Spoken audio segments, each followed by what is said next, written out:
Government aid for single mothers and financial help available locally.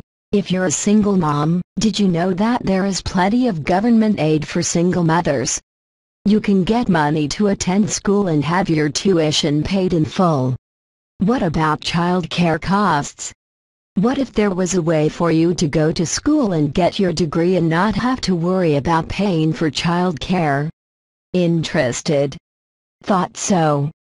Government aid for single mothers is federally funded aid and assistance to help low-income families. Let's face it, times are tough and millions of American families are hurting financially. The president assures us that the economy and unemployment will turn around eventually. Well, eventually can be a very long time. Most Americans don't have time to wait around for eventually to come to pass. So you've got to take advantage of all the government aid programs you can qualify for now. Government aid for single mothers, 2 programs you can apply for right now. First, let's see how you can go back to school and study for your bachelor's degree, all courtesy of the U.S. government. Once you've decided what you want to get your degree in, and had a look at the curriculum and coursework requirements, you can apply for financial aid. Just stop by your school's financial aid office and tell them you want to apply for the Pell Grant. This grant awards up to $5,500 per year and is based on financial need.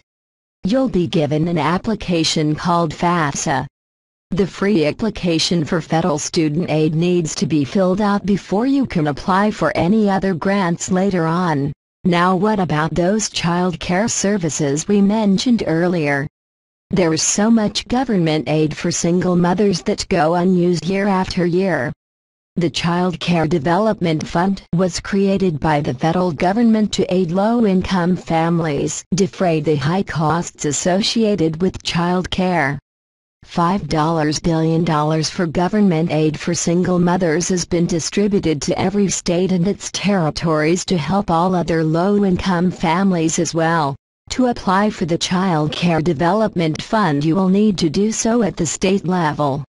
Since every state will have different eligibility requirements and application procedures, you will need to check with your state and ask about eligibility for government aid for single mothers to learn how to apply. Once you're approved, you will be given a voucher or prepaid debit card to be used to pay your child care costs. Don't use your funds for other expenses. If caught, you could lose your aid. You see, government aid for single mothers is not difficult to find at all. You just have to know where to look. The economy may be struggling, but you have the opportunity to get your education and provide good quality child care for your children at the same time. We've given you the tools to get started, and the rest is up to you. Related posts that you might find informative. Government programs for single mothers. What are your options? Government grants for single mothers can help. Government assistance for single mothers and resources.